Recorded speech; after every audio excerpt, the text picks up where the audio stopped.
ఈరోజు మన వాక్య ధ్యానాంశం కీర్తనలు 46, 4, 5 వచనాలు. ఒక నది కలదు, దాని కాలువలు దేవుని పట్టణమును, సర్వోన్నతిని మందిరపు పరిశుద్ధ స్థలమును సంతోషపరుచున్నవి. దేవుడు ఆ పట్టణములో ఉన్నాడు, దానికి చలనము లేదు. అరుణోదయమున దేవుడు దానికి సహాయం చేయుచున్నాడు. ఒక నది కలదు, ఒక నది ప్రవహించే నీటితో నిండి ఉంటుంది. ఆ నది ముట్టుకునే స్థలాలు అన్నీ సంతోషంగా ఉంటాయి. ఆ నది ఒడ్డున ఉన్న పట్టణాలు సంతోషముగా ఉంటాయి. వారికి సమృద్ధి అయిన నీళ్లు దొరుకుతాయి. జీవితానికి నీరు చాలా ప్రాముఖ్యమైనది. అది శుద్ధ జలం అయితే గొప్ప ఆశీర్వాదము. ఇక్కడ బైబిల్లో ఇంకొక నది గూర్చి మాట్లాడుతున్నాడు. దాని కాలువలు దేవుని పట్టణమును, దానిలోని ప్రజలను సంతోషపరుస్తున్నవి. దాదాపు 8-9 సంవత్సరాల క్రితము మద్రాస్ పట్టణములో నీటికి కరువు ఉన్నది. ఆ వేసవి దినంలో ప్రభు మమ్మలను మద్రాసులో రిట్రీట్ జరపమన్నారు. శనివారం రాత్రి మేము కలుసుకున్నప్పుడు వర్షించడం ప్రారంభించింది. తెరపు లేకుండా 3 దినములు వర్షించింది. 18 అంగుళాలు వర్షించింది. మద్రాసు పట్టణంలో ఎల్లకాలానికి మే నెలకు అది ఉత్తమమైన వర్షం. ఈ రీతిగా దేవుడు జవాబిచ్చాడు. నీకు త్రాగే నీళ్ళు పంపే దేవుడున్నాడు. యెరూషలేములో నీరు అన్నాడు సరిపోదు. దేవాలయంలో నీటి అవసరత చాలా ఉంటుంది. పండుగల సమయంలో జనములు విస్తారముగా ఈ చిన్న పట్టణములకు వస్తారు.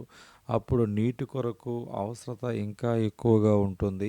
హిజ్కియా తన దినములలో ఒక కాలువ త్రవ్వాడు. అది త్రవ్వించిన విధము ఏమనగా, శత్రువు ఆ పట్టణమును చుట్టుకున్నప్పుడు ఆ వెలుపల నీళ్లు ఉండవు, కానీ పట్టణములో నీళ్లు ఉంటాయి. ఒక నది కలదు, సర్వోన్నతిని పట్టణమునకు అది సంతోషం కలిగించును. దాని ఉత్పత్తి ఎక్కడ ఉన్నది? ప్రకటన 22:1.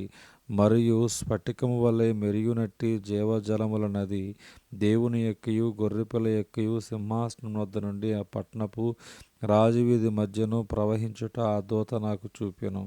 ఈ నది ఉత్పత్తి ఎక్కడ? అది దేవుని సింహాసనం యొద్ద ఉద్భవించెను. ఆ నది క్రీస్తే. ఆ పట్టణపు ప్రజలు ఆత్మ వలన జన్మించిన వారు. నాకు వారిలో కొంతమంది భూలోకమందును, కొంతమంది పరలోకమందును ఉన్నారు. మన కొరకు విరగ్గొట్టబడిన క్రీస్తు ఒక నది వలె అయినాడు. క్రీస్తును ప్రేమించేవారు, ఆ పట్టణములకు చెందినవారు, ప్రభు యొక్క బోర ఓదబడినప్పుడు వారు ఎత్తబడుదురు. ఆ పట్టణములో మీరు జీవిస్తుంటే మీకు తెలుసు, అది పరిశుద్ధ పట్టణం. నీవు ఆ పట్టణమునకు చెందినవాడవైతే అది నేను సంతోషపరుస్తుంది. కీర్తనలు 45:7. రాజుని యందు ఆనంద తైలముతో కోరుచున్నాడు. ఈ నది యందు స్నానము చేసేవారు సౌందర్యవంతులు. అనాది కాలం నుండి ఈ నది ప్రవహిస్తూ ఉంది.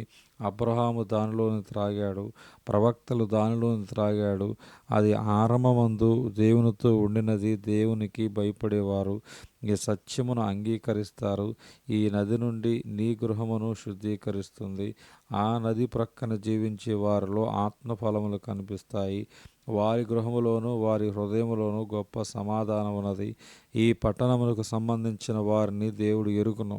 క్రీస్తు ఈ లోకమునకు తిరిగి వచ్చినప్పుడు వారు ఆయన యొద్దకు ఎత్తబడుదురు. ఆ నది ఈ దినమున ప్రవహిస్తూ ఉంది. ఆయన నామమును గూర్చి నీవు ఆలోచించినప్పుడల్లా అది నిన్ను సమీపిస్తుంది. నువ్వు చెడు తలంపులు, అధికారం కిందకు రావు.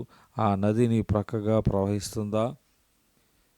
దేవుడు ఈ కొద్ది వాక్యము దేవుడు దీవించునుగాక. ఆమేన్.